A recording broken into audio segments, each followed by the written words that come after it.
ડિંડોલી પોલીસે બાતમીના આધારે હરિયાણા પાસિંગના આ કન્ટેનરમાંથી 1552 બોટલ દારૂ મળતા પોલીસ પણ ચોંકી ઉઠી હતી. ગુજરાતમાં દારૂબંધી હોવા છતાં બુટલેગરો દારૂની હેરાફેરી કરતા હોય છે. હેરાફેરી માટે આ વખતે બુટલેગરે કન્ટેનરની ડ્રાઇવિંગ સીટ ઉપર એક ચોરખાનું તૈયાર કર્યું હતું, જેની અંદર વિદેશી દારૂ મૂકી તેઓ સુરત લાવી રહ્યા હતા. હરિયાણા પાસિંગના આ કન્ટેનરમાંથી 1552 બોટલ દારૂ મળતા પોલીસ પણ ચોંકી ઉઠી હતી.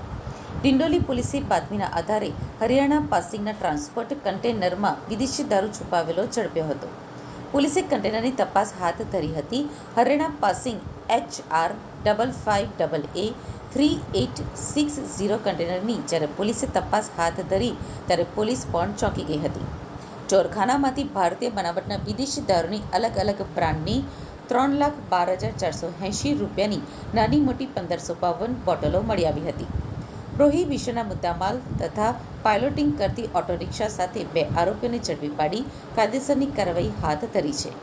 પોલીસે આખું કન્ટેનર ચેક કર્યું હતું, પરંતુ પોલીસને કંઈ જ મળ્યું ન હતું. પરંતુ આ કન્ટેનરમાં વિદેશી દારૂનો જથ્થો લાવવામાં આવ્યો હોવાની પોલીસને ચોક્કસ માહિતી હતી, જેના કારણે પોલીસે બુટલેગર અન્ય કઈ જગ્યાએ વિદેશી દારૂ છુપાવી શકે છે તે દરેક જગ્યાએ તપાસ શરૂ કરી હતી. આખરે કન્ટેનરમાં ડ્રાઈવરના ઉપરના ભાગે ચોરખાનું મળી આવ્યું હતું.